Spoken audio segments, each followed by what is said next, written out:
All right, welcome back to another very special episode of Dr. J Radio Live. I'm your host, Dr. J, broadcasting from the City of Angels. And we have a very special guest on today, the one and only Mr. Lex Lonehood. Lex, welcome to the show. Hey, Dr. J. Thanks so much for having me on your program. Oh, it's my pleasure, and of course, everybody paying attention they're gonna enjoy this just as much, and they're gonna learn just as much. Now, let me say this first, just openly to everybody out there listening, and of course, you as well. Nightmares. That's something that most of us, if not all of us, have had at some point in our lives. Other people have had them far more often than others. Other people, I remember them far more vividly than others as well. But regardless, that's one of the universal things that I've noticed. There isn't a single person I've ever met that did not have a nightmare. So with that being said, Lex, can you define what a nightmare is, one, and why we have nightmares as opposed to pleasant dreams? Well, as to why we have them, I'm not sure there's a definitive answer. With something like a recurring nightmare, that it's been shown is often due to some kind of unresolved issue or trauma in a person's life. And the way we define nightmare is typically something so scary or anxiety ridden that it will jolt you right out of your sleep, so that you're, instead of just kind of slowly waking up from a dream, with a nightmare, you just wake up with a start. And that has been the traditional definition of a nightmare, although there certainly are really scary, awful dreams that perhaps might not wake you up. You just kind of continue on with them, or maybe things get a little more chilled out. One thing that's in my research for my book that I was rather surprised to discover was that the original definition of nightmare up until the 1800s actually referred to what we now call sleep paralysis. Huh. Interesting. So the modern usage of nightmare is different. I know a lot of people that have been contactees or abductees undergo sleep paralysis when the ETs are coming in. However, on the flip side, people like me who have never had any contact whatsoever, I constantly get sleep paralysis. And to me, what I've realized, it's my mind wakes up, my eyes are open, but my body's still asleep, is how I've equated it. What do you think about that? Well, the typical scientific definition of sleep paralysis is that it's a neurological glitch. And during the REM, or rapid eye movement dream state, that's where we have the narrative type dreams that we most associate with dreaming. The body undergoes a kind of paralysis. Really, everything except your breathing apparatus and your eyes are frozen. You can't move them.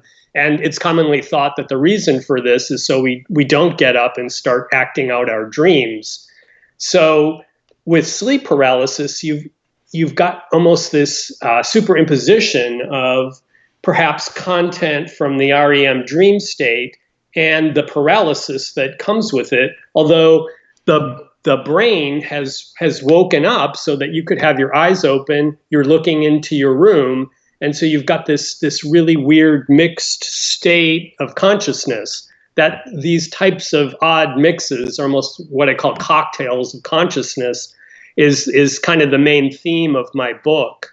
But when you have your episodes, Dr. J, do you see malevolent beings? Is there some type of Nothing. I just scary thing that happens? Wake up in my bedroom and see it, but I just can't move. And then So it goes it's away. more just Yeah, it's just a brief experience of paralysis then. exactly. And it happens every couple months, and I'm 40 now, and I mean, some of my earliest memories are when I was 2.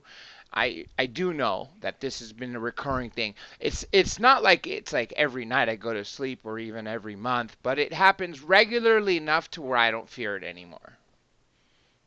Yeah, I mean, it's good to know what it is, because I think when I had my first experience with it before the internet, and I had no idea what it was. And I think it's similar to a lot of the really odd types of sleep oddities and parasomnias that people in the days before the internet, they couldn't really look these things up, and they might think that they're going crazy or feel like a strong sense of shame about it.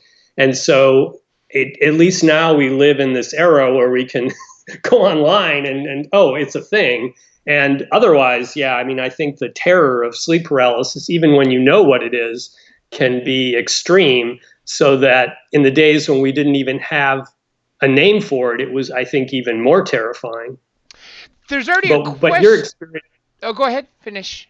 I'll let you finish, of course. I was just going to say that your experience kind of highlights the idea that there's all different levels of sleep paralysis, as well as some of the other phenomena I write about, like lucid dreaming. You can have different levels of lucidity. And with sleep paralysis, it can just be kind of a light thing where you're just momentarily frozen, and then it's not like a real big deal. Whereas other people, as the experience kind of intensifies and they start to see what might start off as like an amorphous shape in their bedroom, will take on a more definitive look and become like a demonic or malevolent figure that can move toward them and even sit on their chest or attack them. That's kind of like the lore of the old hag. There's already a question in here for you. Let me read it for you. This is from Lasha Senyak. She wants to know, is there a difference between sleep paralysis and night terrors? There is. Night terrors, I guess I would consider a form of nightmare rather than sleep paralysis, because with sleep paralysis, you've got someone that is not really asleep because you're awake and looking into your bedroom.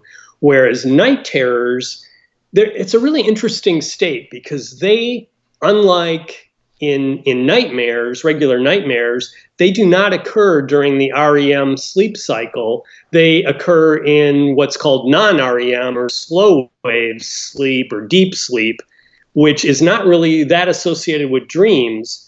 But there is a different kind of content. That was one of the things that surprised me in my research, that what we call sleep, as opposed to dreams, actually has content too. So it's like the mind is never blank for the most part.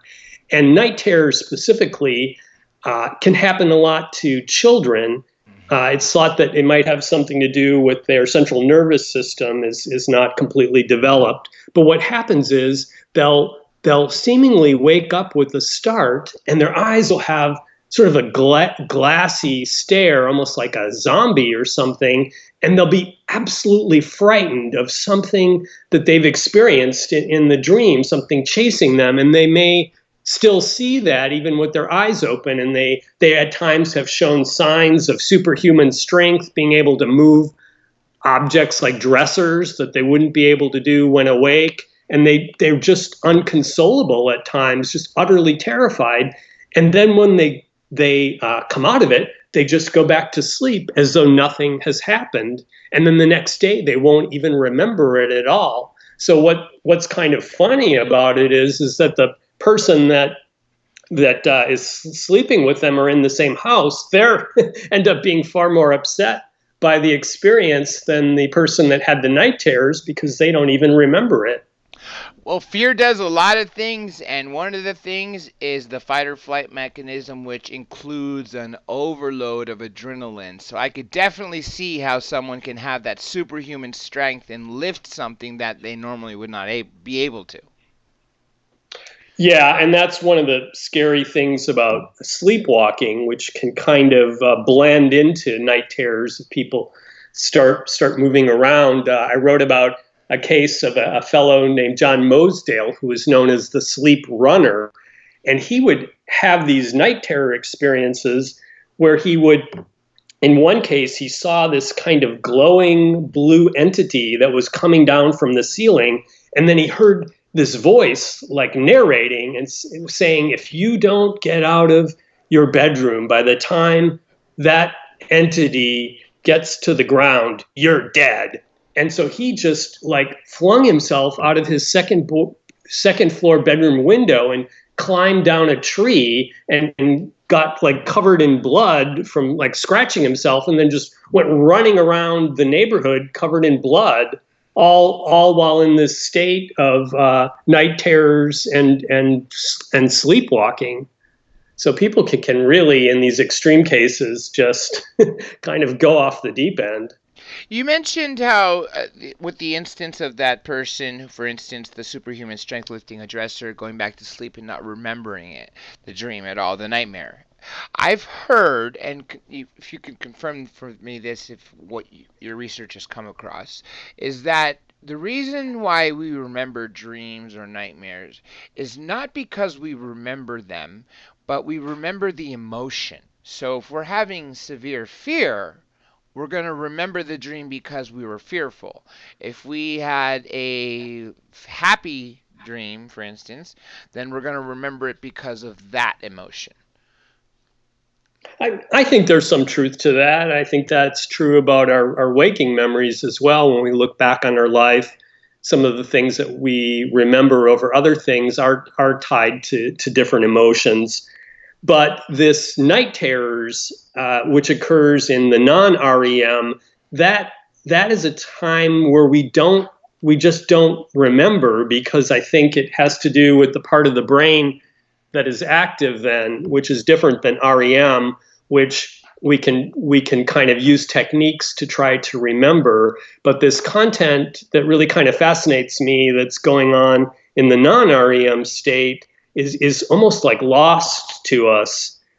There was another case of night terrors I wanted to mention because it's so bizarre, but this woman went into a night terror and she was screaming so unrelentingly that she actually damaged her vocal cords.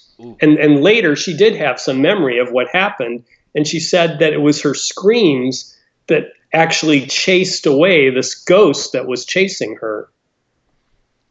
How common would you say sleep paralysis is? Because in my case, since I had them for the majority of my life that I could recall, and after, when I was fairly young, overcoming that initial fear and realizing that when my eyes were awake, even though I couldn't move, there was nothing in the room that was like a malevolent being. I overcame that. And so they happen fairly regularly to me, but with other people, say across the spectrum, how common is sleep paralysis? I saw some different statistics on that, Dr. J. Somewhere probably, I would say, between 20 to 40% of all people will experience some form of sleep paralysis at least once in their lives. And again, with the internet now, I think people are more open about this stuff. And so it's kind of, perhaps it's even more commonplace than that. There's certain things that can trigger it.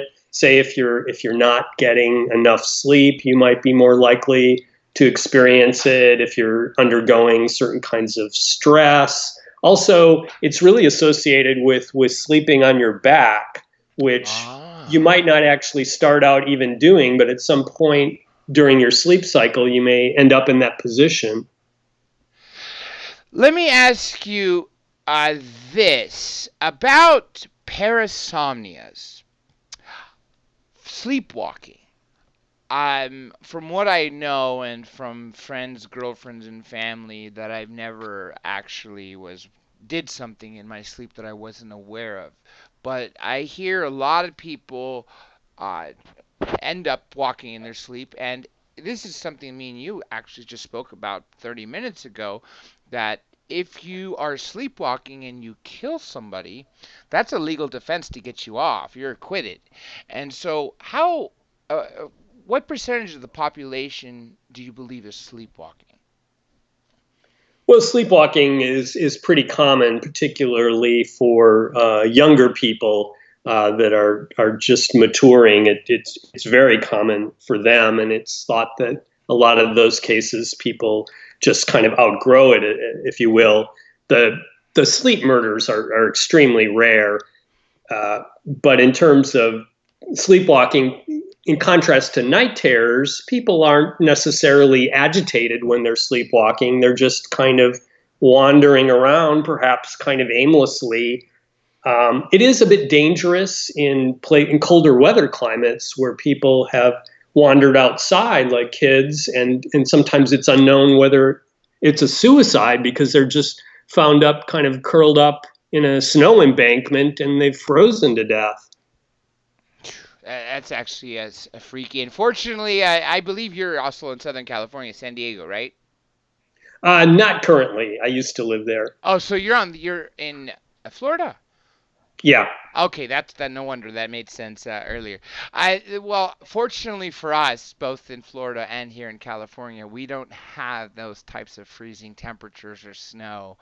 But obviously, Midwest states, Northeast states, obviously, snow every year, and so I would think those are the areas where it would be far more dangerous if a child is sleepwalking and then the parents go look for him the next morning and the child is, like you said, curled up, stiff and frozen even. Yeah, there was a case I wrote about a couple, and the man woke up and his wife kind of woke up at the same time, and she's like, "Oh, the bed's all wet. What's going on?" And she pulled back the covers, and her husband's feet were completely frostbitten.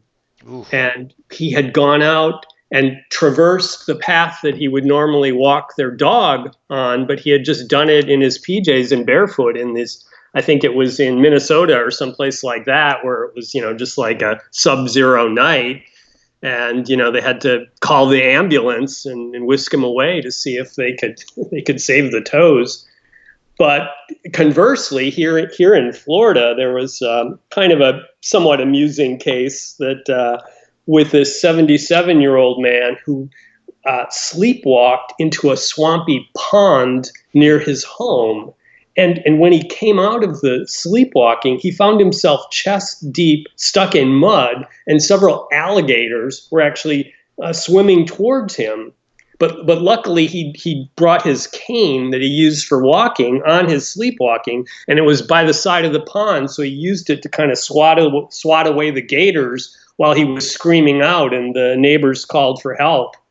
So I guess there are some warm weather dangers to sleepwalking as well. Especially there, in gator areas. That's not something we particularly have in Los Angeles, unless, of course, somebody had a pet alligator and then it just got too large for their upkeep and they put it in some local pond or lake, which actually happened after Katrina. There was a alligator, I believe, in, I don't want to say Huntington Park, but it was downtown LA, and they actually used one of the people that left Louisiana from Katrina who was an alligator, wrestler, whatever you want to call them, and to wrangle it. And if it wasn't for that, there would still be this alligator that potentially could be snatching children and eating them whole. Yeah, in Florida, we call them nuisance gators. They sometimes end up in people's swimming pools and places like that. Here's another question for you. Is sleep paralysis or night terrors at all related to hypnosis? That's an interesting thought. I write about a phenomenon in my book called hypnagogia, and I would compare that a little more to hypnosis. What hypnagogia is refers to just before you fall asleep and just after you wake up. It's kind of this liminal state that is very interesting. It was surprising to me because when I was researching it, I thought, well, this probably bears mentioning. And what I discovered was there's a very rich history around it. There's like 100 years of research, and it's kind of tied into psi phenomena and people communicating with the dead and all sorts of different offshoots. And it's also kind of a fertile ground for creative inspiration. Different people like Salvador Dali have used the state to retrieve ideas for some of his surreal paintings. So comparing that to hypnosis, I think you can kind of see the connection, because from what I understand about the hypnotic state, you're kind of putting a person in this kind of half sleep mode. Is that, have you experienced hypnosis much? No, no, I don't know why. Maybe because my subconscious won't let people in. For me personally, I can't not get hypnotized. I mean, I've when I was studying for the law school admittance test, I was seeing a medical doctor who specialized in hypnotherapy. And she charged a lot, and she couldn't get me under no matter what. And I've tried, you know, CDs back then, at least. Now it's all digital, of hypnosis CDs. And for me, unfortunately, I have not been able to have any success. But that doesn't mean that I don't know a lot of people who have had success. Yeah, it certainly has a reputation for being able to help people with a variety of things. It's even something that is said to be successful in helping people treat their nightmares and some other of the parasomnias. So yeah, it's got a lot of uses from what I understand.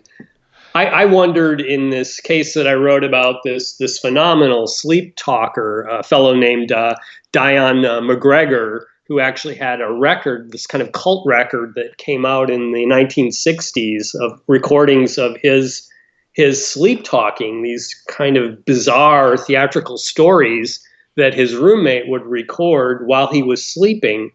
And they're just these very detailed, almost like little mini plays that are super bizarre.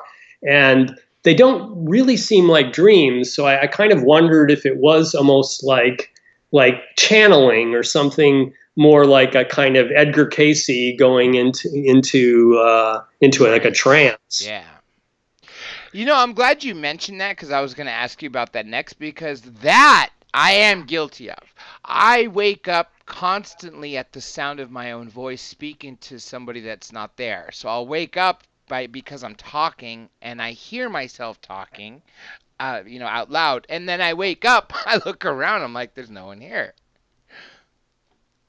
Yeah, there's an app called sleeprecorder.com that is voice activated. So you just kind of put your phone near your bed while you go to sleep, and it's quite interesting. When I was doing my book, I decided to try it out just to see, because I had stayed with a friend in his guest room.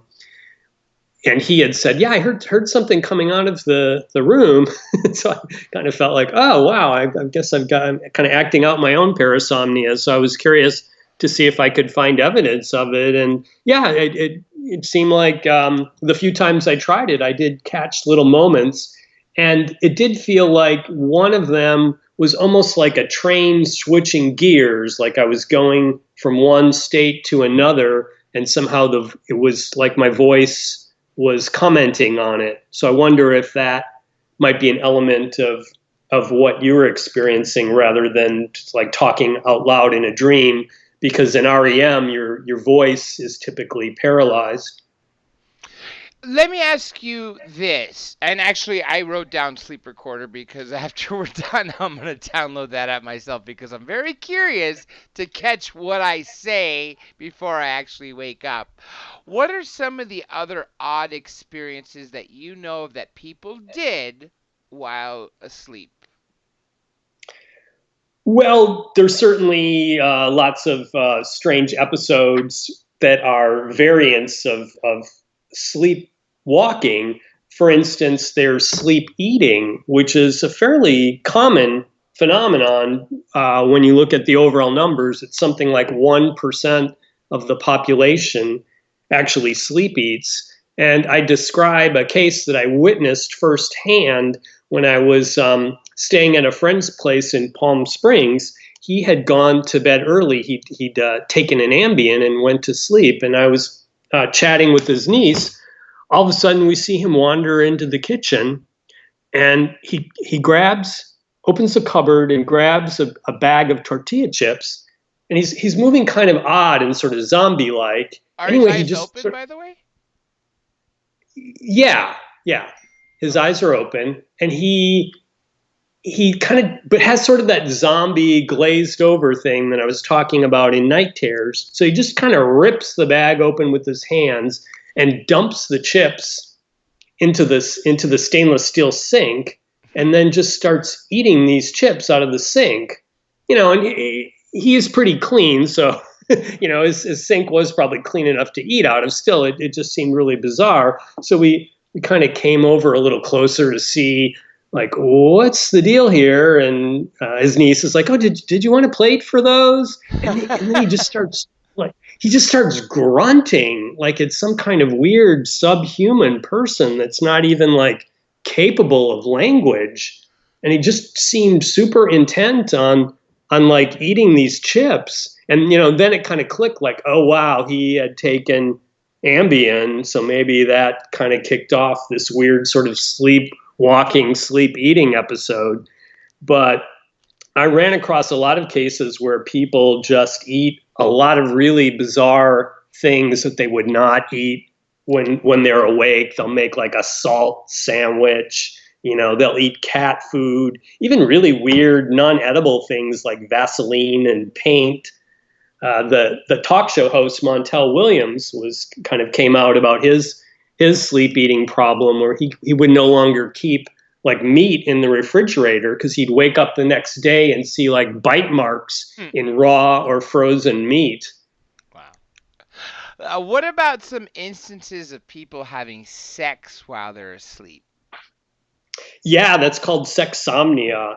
And I think that's something that's been going on since time immemorial, really. But it actually wasn't until 2014 that became one of the 75 or so clinical sleep disorders. So it's funny how some of these things are just fairly recent to be added to this kind of medicalization of different sleep issues.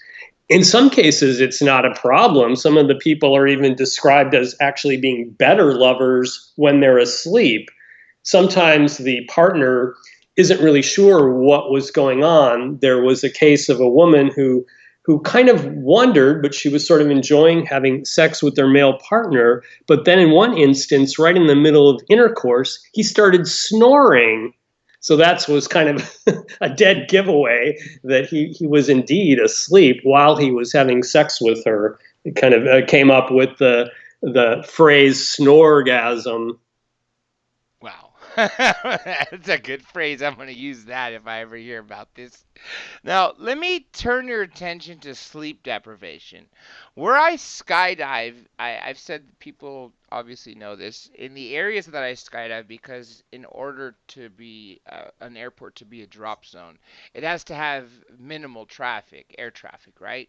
And so most of the drop zones that I skydive at, are actually all of them for that matter, I have very, very small populations. And unfortunately, they're in meth towns. Really, people are very freaky when they're on meth. And the more they're up, the more scarier they are. So now I'm going to ask you about meth per se, but I'm going to ask you what happens to people's bodies and brains the longer they're awake, the more deprived of sleep they are. Well, one of the reasons I wanted to write about sleep deprivation was because I really considered it to be very similar to these other mixed states of consciousness. Because if you go long enough without sleep, you'll start to have these superimpositions of dreamlike activity, or REM states, that will be mixed in with your waking consciousness. So, in fact, what happens when you go even just like a day without sleep, you can start to have these waking hallucinations and just start to see these things that really are not there, but seem quite convincingly so that you might not be able to tell the difference. In some instances, it can kind of be sort of trippy and entertaining, and others it can be, kind of inducing of psychosis or something. There are cases with truck drivers. In fact, there's a whole legend. Hold that thought for a second, because you're literally reading my mind. I was just going to ask you about the movie Black Dog, which is Patrick Swayze. He's a truck driver. And what happened is he lost his license because he was so sleep deprived and driving, and a black dog was charging at his truck, and then he veered and hit someone head on. That was the basis of the movie. And so go on with what you were about to say, because that's what I was going to ask you about, was driving and these black dogs. Yeah, well, it's a real legend among truck drivers who here in America have to navigate some particularly long and monotonous stretches across our continent.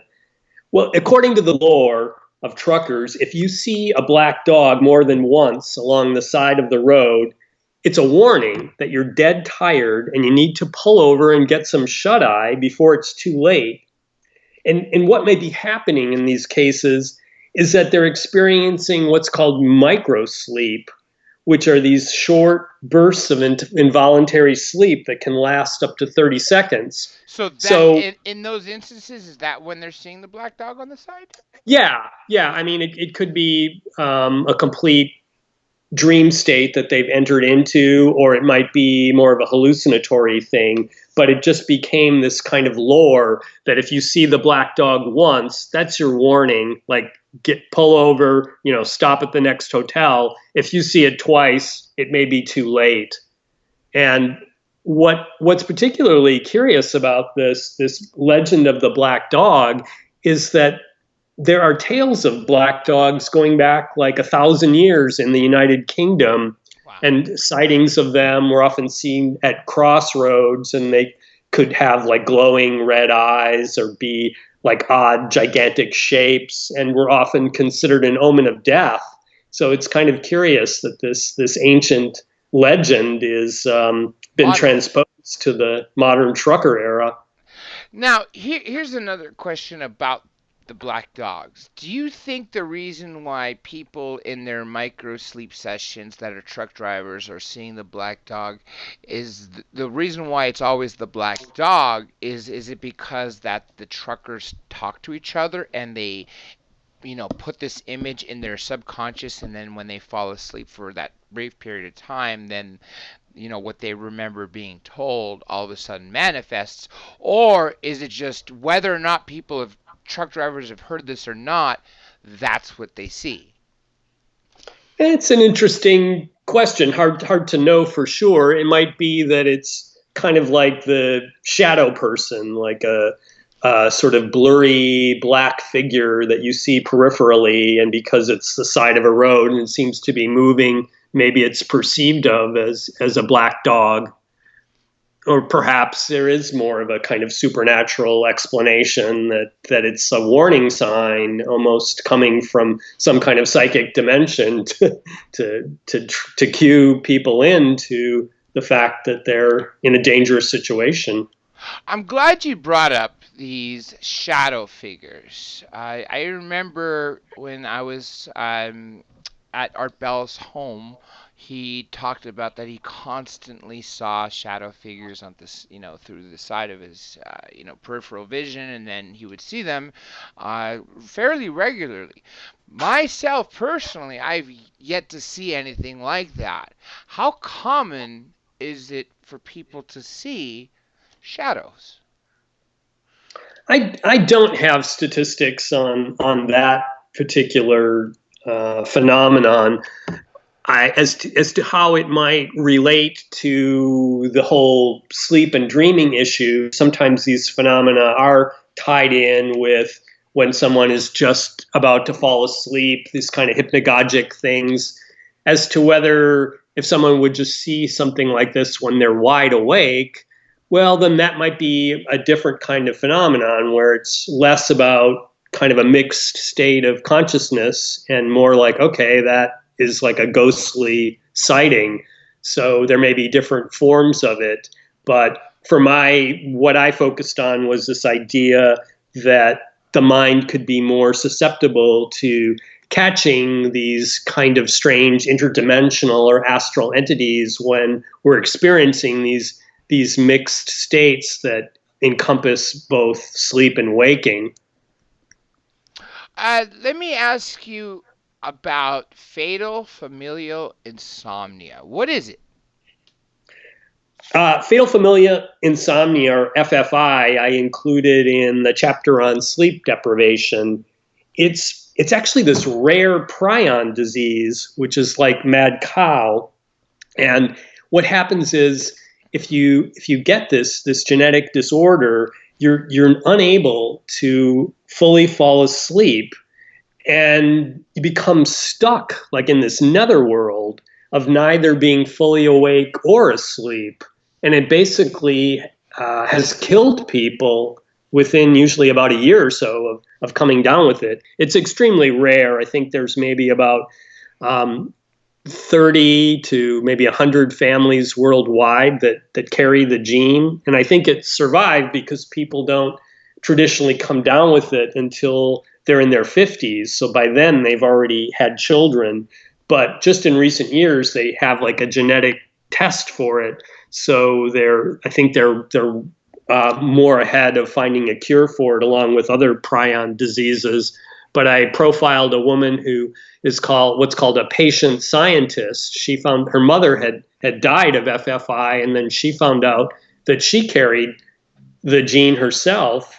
She was like in her 20s when she found out. So she and her husband were both quite bright and scientists to start with, and they kind of changed their whole focus in their life to study prions in this disease, and they've actually made some headway, and I think are working with a bioscience company on some different solutions.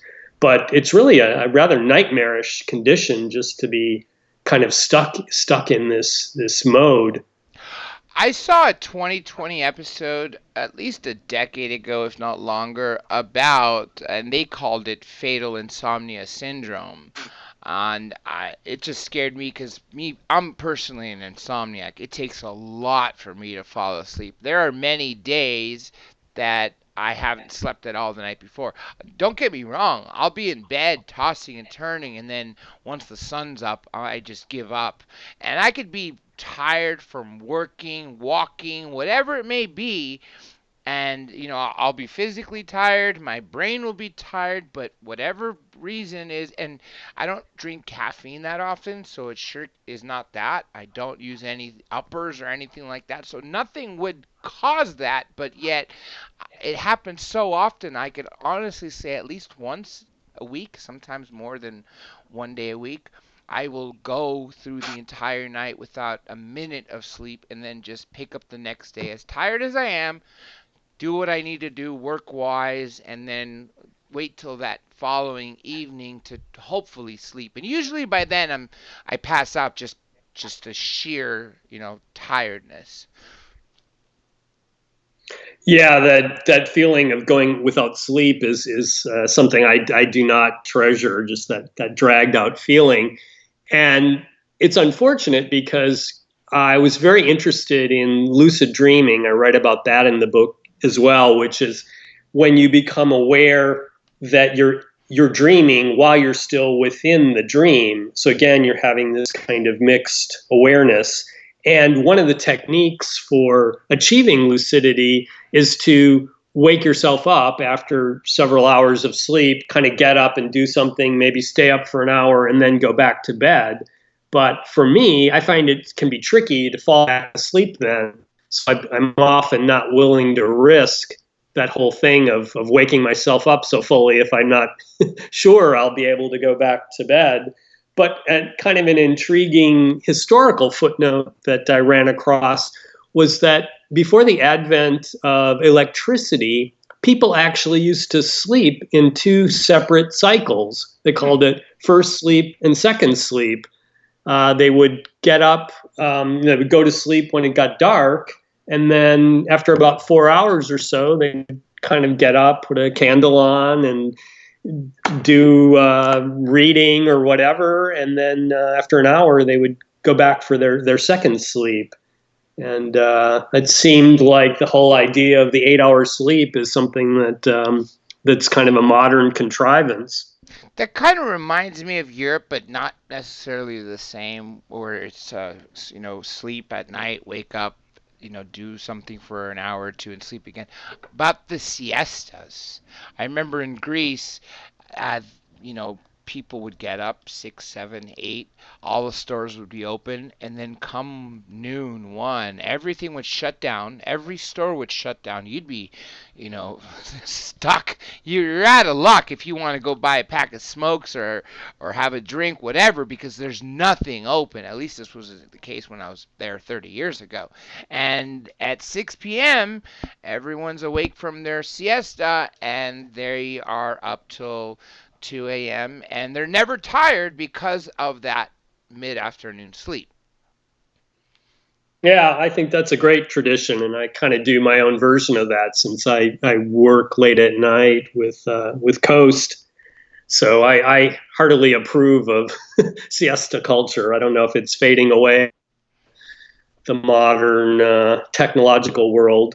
On the topic of sleep deprivation, I wanted to mention another curiosity to you, which is about the work of this British consciousness researcher named Tony Wright, who did the sleep deprivation experiments. In one case, he kept himself awake for 11 nights while on a live webcam. He was hanging out at his local pub, eating kind of a vegan diet and drinking tea, and people could watch him through this. But anyway, he co-wrote this book called Left in the Dark, and it presents the idea that at some time in our dim history, the two human brain hemispheres didn't separate functions. And he believes that over time, the left or rational side became dominant, and it damaged the perception of our inner world associated with the right side of the brain.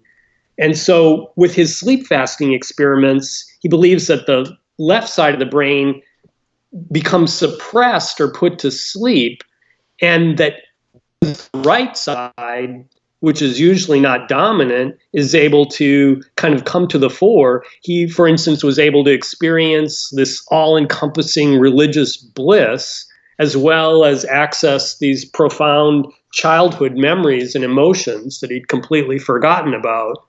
So kind of an interesting thing to ponder, if difficult to achieve. Here's another question for you from the chat. Has Lex ever studied anything about how spiritual information is transmitted during sleep? Well, that's a fascinating thing to ponder. I guess you could interpret that question in some different ways.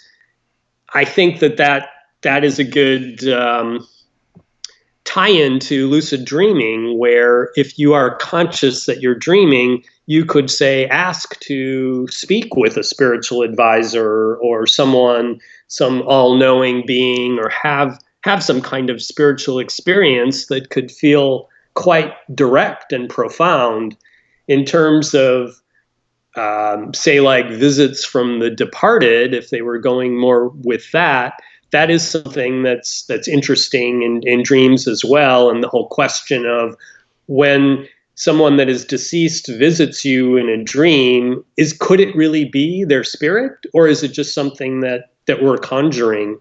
Have you had experience with those kind of visitations? No, not me personally.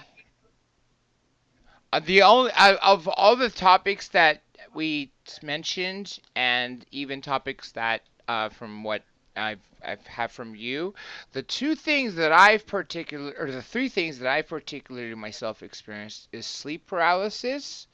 Of course, the sleep talking, which is it doesn't happen as often as sleep paralysis, but it's enough to where I wake up from it. And the third thing is specifically fever dreams. That's what happens to me. I when I get a fever dream, I know I'm about to be sick. And then I've always equated it to the fact that my brain's being cooked by the fever. Yeah, and it could well be. I mean, I did include some descriptions of some really bizarre fever dreams that really fascinated me. And there did seem to be a certain a likeness or themes that ran through a number of these dreams, like really bizarre distortions of time and space, where people would see these menacing objects that could seem just immensely huge, or in contrast, just super tiny. And they would just be so disturbing and scary. And there is some speculation that these types of nightmares occur because of processing glitches due to the overheated brain, like you were mentioning. And I also looked at bizarre nightmares that are associated with certain types of drugs and pharmaceuticals. Let me turn your attention to a topic now about aliens, ETs, specifically what you wrote, the alien in question. How do aliens relate to the subject of sleep and dreams? I wanted to include that because back in the 90s, there were a couple of psychologists that came out with books and papers where they claimed to have solved the alien abduction question, kind of a case closed thing that basically they were saying it's misidentified sleep paralysis, end of story. And that kind of became somewhat of an accepted scientific explanation, particularly for these bedroom encounters. And so that was one reason why I wanted to look closely at it and see if there was a connection and what the differences might be. I do think perhaps some cases of so-called alien abduction could be sleep paralysis, because there are certain similarities in terms of what abductees report in terms of their body being paralyzed and certain types of things that correlate with descriptions of sleep paralysis. And yet it didn't quite match up for me, because I found that the typical alien abduction description, it's very repetitive. I'm sure you guys all know the Oh story. yeah. The almond-shaped eyes and The grays. there's Yeah. the picture there. Yeah. So, and then these repetitive examinations on these craft and kind of these same stories repeated over and over again, and that did not seem to match up with the kinds of reports that people have with their sleep paralysis experiences, which struck me as being very unique and idiosyncratic. Like even with something like the old hag, like one person's old hag is going to be quite different than someone else's. And then these kind of incubus or succubus experiences don't really seem, there's elements, this sort of sexual element is perhaps similar to some of what the aliens do, but it really just seemed like a kind of a different thing that followed some of the same pathways. So it feels like it's something different, yet there are aspects that are similar. So it made me almost wonder if aliens are doing some kind of abduction process in people's bedrooms. Are they doing it through these kind of mixed states of consciousness, or placing people in these special states that are somewhat akin to these different sleep disorders as a pathway to interact with them? It's really hard to say for sure, though. What is God helmet? What is the God helmet? Well, that was an invention of the late neuroscientist Michael Persinger. What he did was he rigged up this motorcycle helmet with coils in order to send weak magnetic fields into the temporal lobe. And one of the people that I mentioned, this psychologist from the UK, Susan Blackmore, who was one of the ones to come out with the theory that alien abduction was sleep paralysis. And to her credit, I found, looking at her writings, that she was fairly open-minded about this, in contrast to one of the other people that didn't take alien abduction seriously at all, while she remained Philip Klass, right? Michael Shermer. Yeah, guys like that. This was a woman who wrote a book through the Harvard Press. But in Blackmore's case, she decided to visit Persinger and try out this helmet, because it was known for creating these otherworldly experiences when people were getting this temporal lobe stimulation. And so she goes into the lab, puts the helmet on. First, she doesn't feel anything. And then all of a sudden, it was like two hands had grabbed her shoulder and were suddenly yanking her. And then the sensation moved to her leg, and it felt like she was being pulled and kind of distorted, like she's being dragged halfway up the ceiling. And she became like very angry just out of nowhere. She just was like super pissed off. And so it really led her to wonder if people in their bedrooms were somehow getting this kind of temporal stimulation. Persinger speculated it could come from like earthquake tremors or some kind of earth energies, that these unexplained feelings might be explained to a person if they thought, well, it's the aliens that are doing it, when it's some other type of phenomena. Like a natural force, like you mentioned, earthquakes. Let me ask you about this. I've heard this is far more common than I thought. Do you know about the mystery of people seeing this ghostly bride, whether it be through sleepwalking or whatever, whether it be in the woods, the side of the road? She's not an aberration where you could see through. She's wearing a wedding dress, and it's happened all over the world to the point that enough videos have surfaced of what people are seeing. But in particular, the most of the time, it happens during sleep where people wake up and they're just scared, shitless, literally.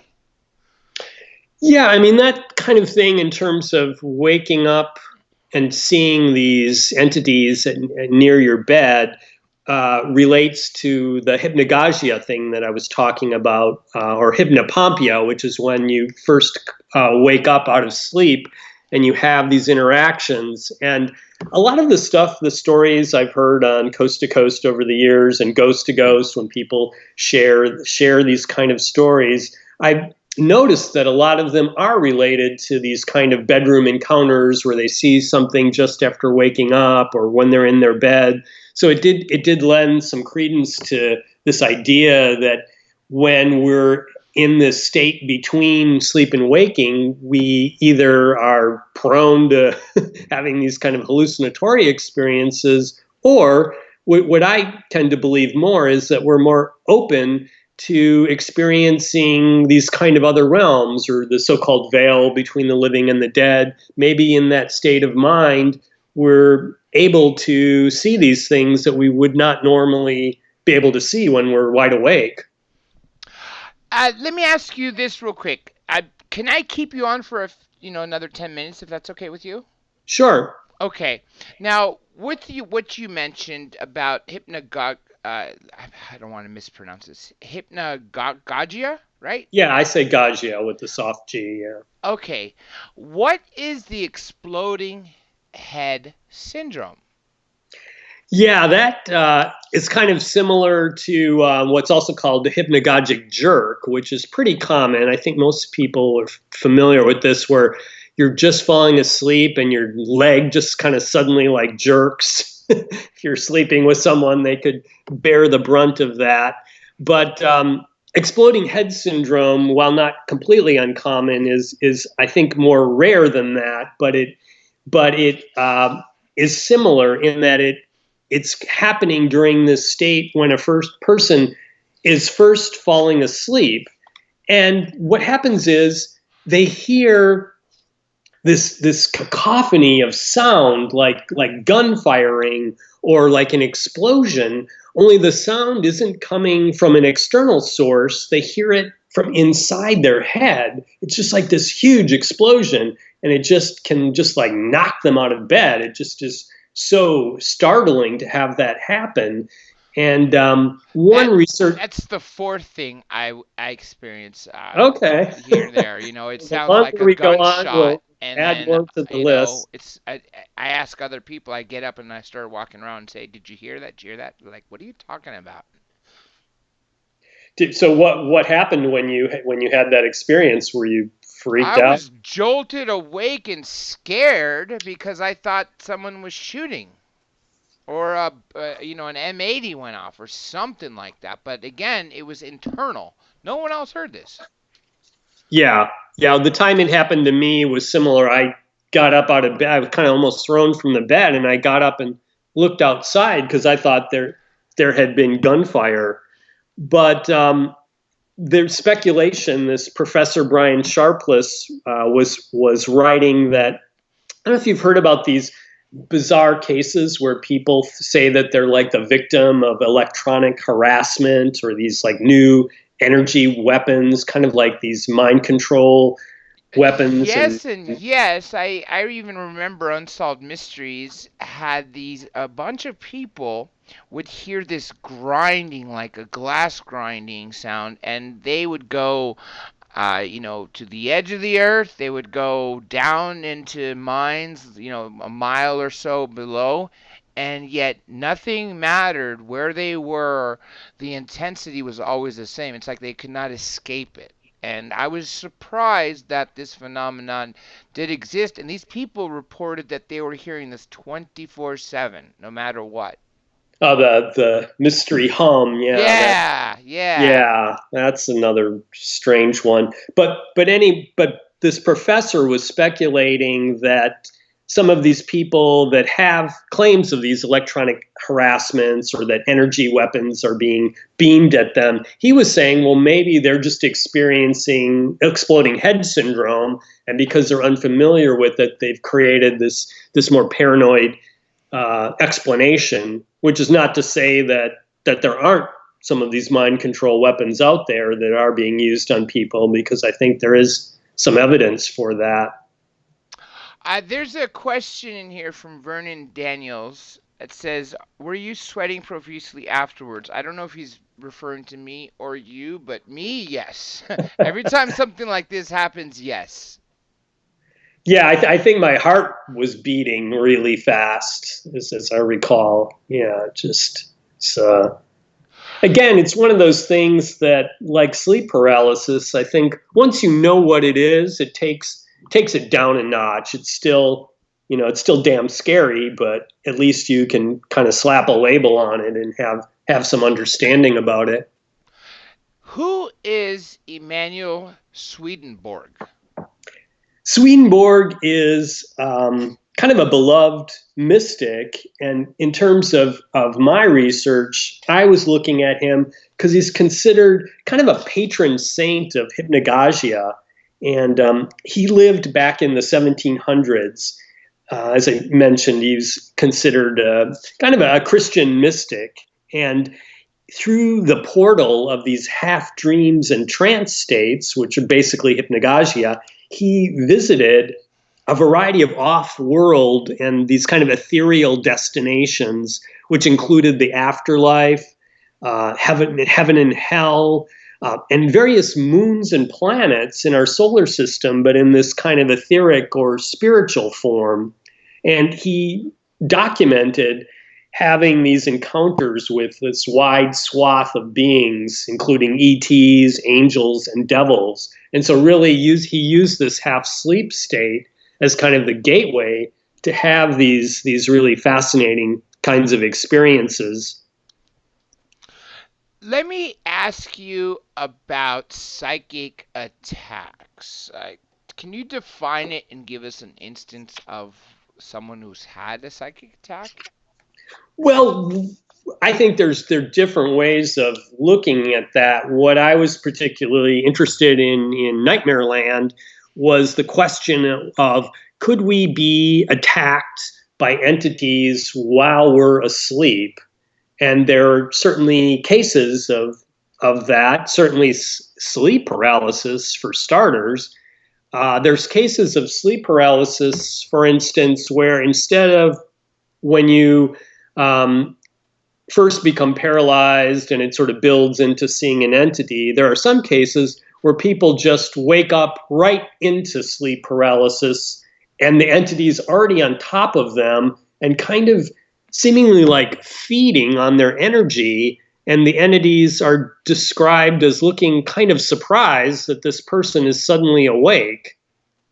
And it leads to some interesting questions, something that I wonder about, which is, could there be kind of a hidden ecosystem that we're particularly susceptible to when we're sleeping?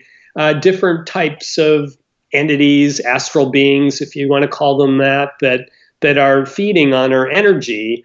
And perhaps it could be looked at like mites, that eat our dead skin. Maybe it's like a symbiotic relationship rather than like a terrifying parasite kind of thing. So it could just be part of a food chain that that we're not aware of.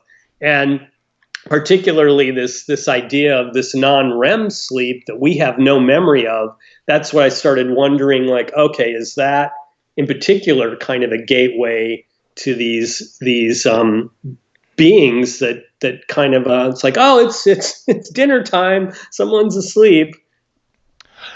What do you make of poltergeists and sleep, or even sleep deprivation? Well, one thing I looked at was there seemed to be a connection sometimes in cases of houses that had haunting activity or poltergeist phenomena, the kinds of things where drawers are opening and closing and doors are mysteriously slamming, that kind of Dolls moving, etc. yeah, that kind of kinetic activity. There seemed to be an association with those kind of activities and people reporting nightmares and bizarre and disturbing ones, as well as spectral activity that seemed to be occurring in and around the bedroom, where they might see like red and yellow orbs around the bed, or even the bed levitating in this case that was investigated in Baltimore. So it seemed like that if there was some kind of haunting phenomena, that it could be particularly active during the sleep and dreaming period. Let me ask you, how did you even get started in studying nightmares and all this other phenomenon that come along with dreams and being asleep? I had written an article about sleep paralysis back about 20 years ago, and it kind of fascinated me then. And I also had a long-standing interest going back even earlier in lucid dreaming, and as well as kind of having a fascination for the bizarre and strange medical phenomena. So it kind of, for this book, I kind of was able to tie a lot of my interests together in these topics. Let's talk about your book for a moment, Nightmareland, and also your website, nightmare.land. Where can people find the book, and what do you have available on your website for people?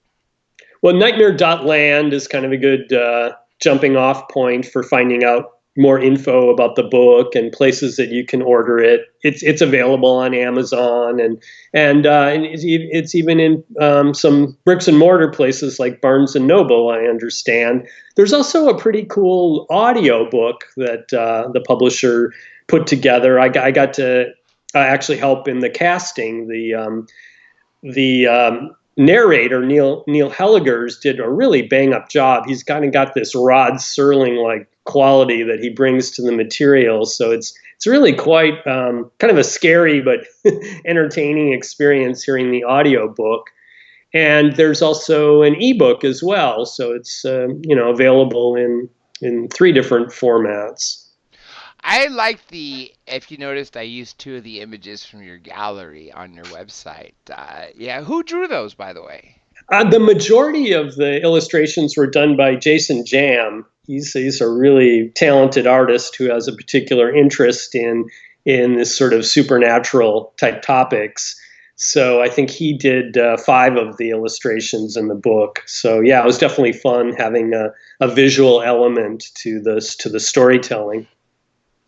Let me ask you, is there any other topic that we didn't cover that you want to talk about? I think we touched base on almost everything.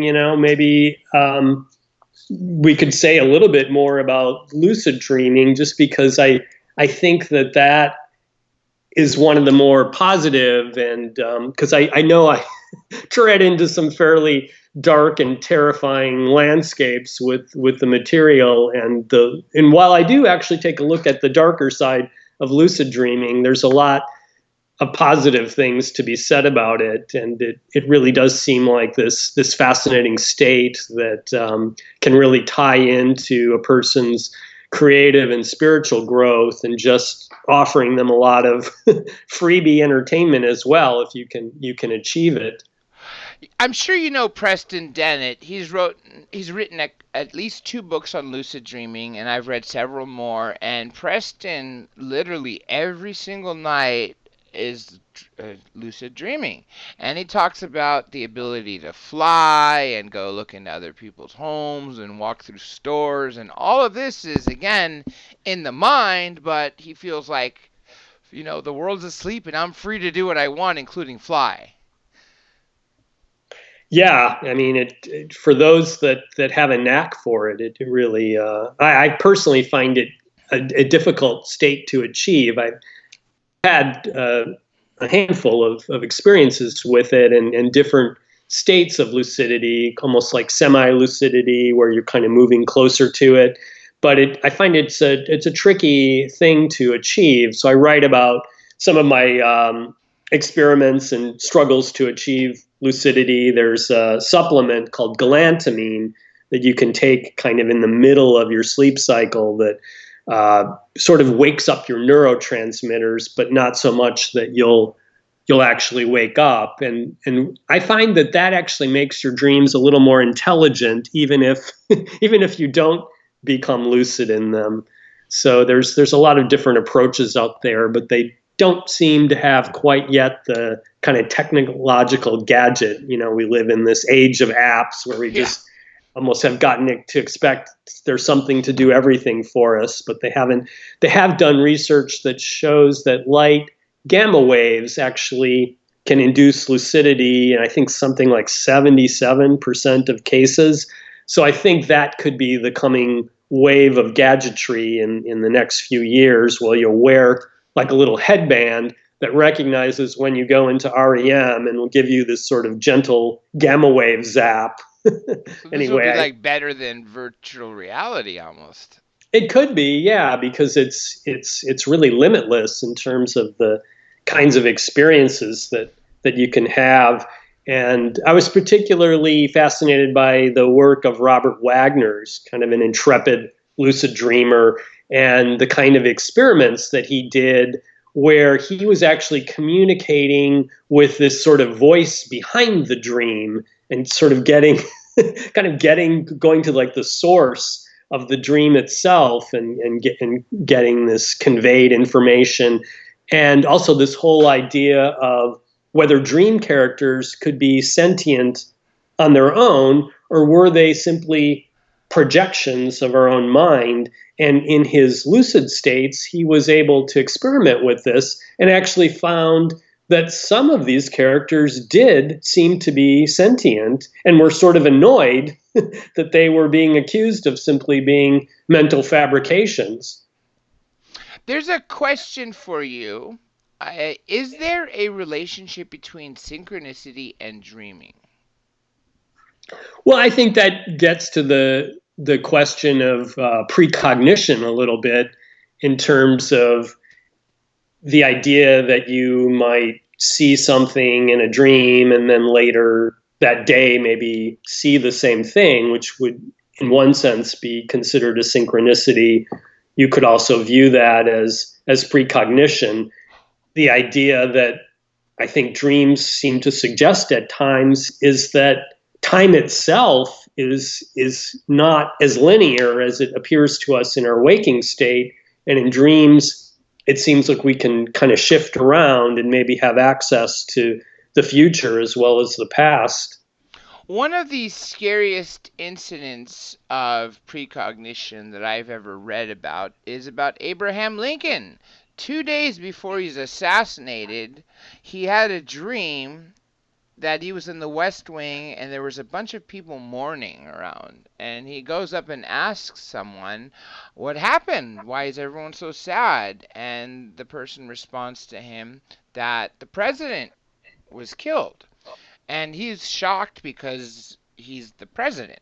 So he goes to look at the casket and he sees himself in it.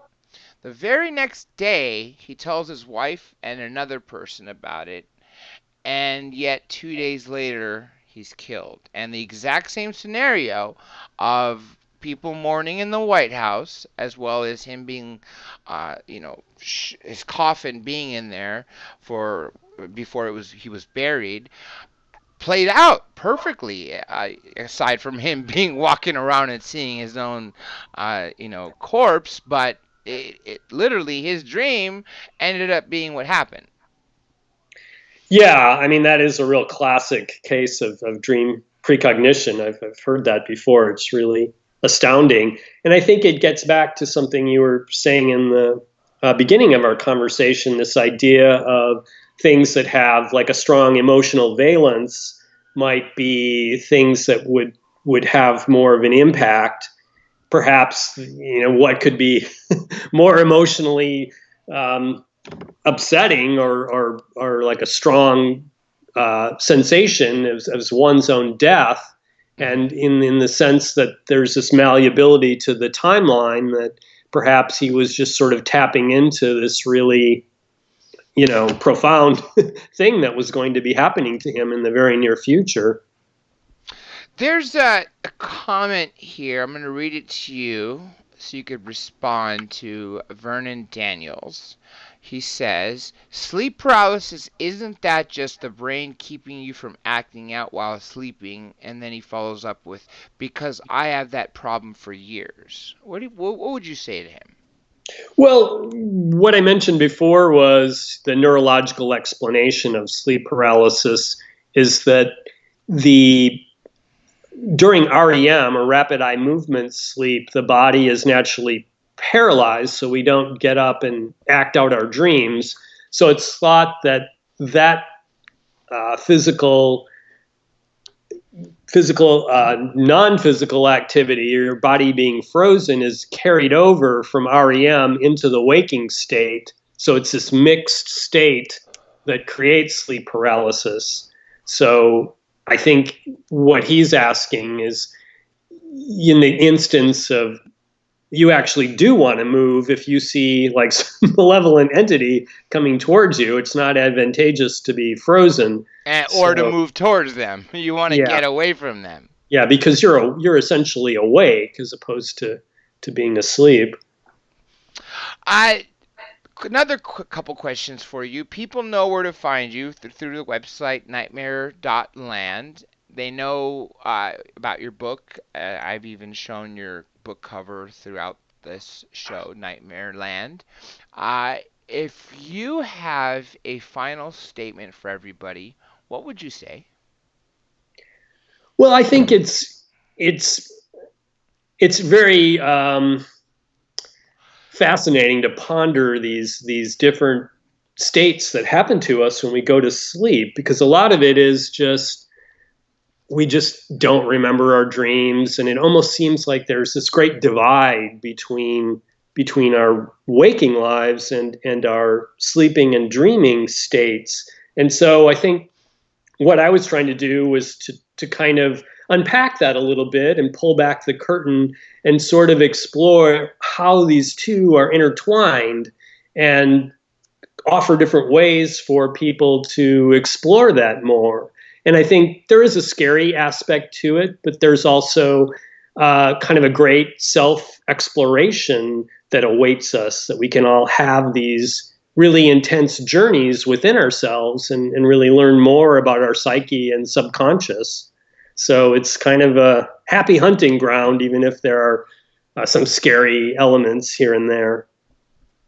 With that being said, Lex, please hang on for a quick moment so I could thank you after we sign off here. And let me tell everyone, thank you again for joining us tonight on this double feature. If you missed the earlier one, because I had something to do, I didn't want to shorten the guest's time. So the person who was originally supposed to come on after Lex, I interviewed him we started a little over 3 hours ago for an hour.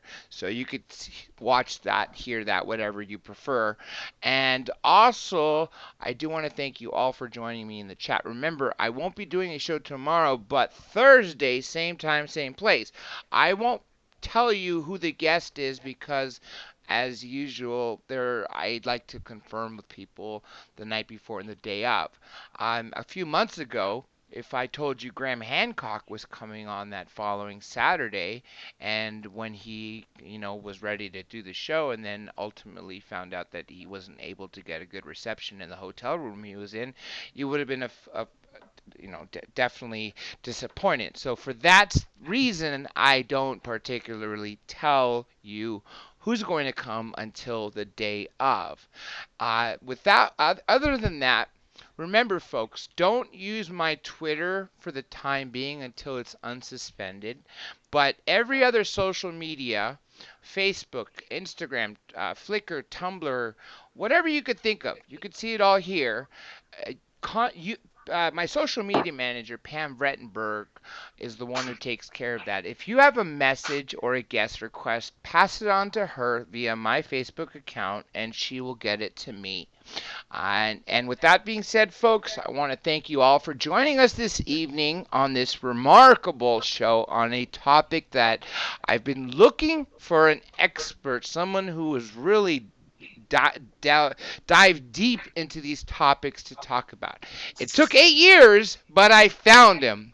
And with that being said, folks, thank you all, and me and Mr. Lonehood are officially signing off.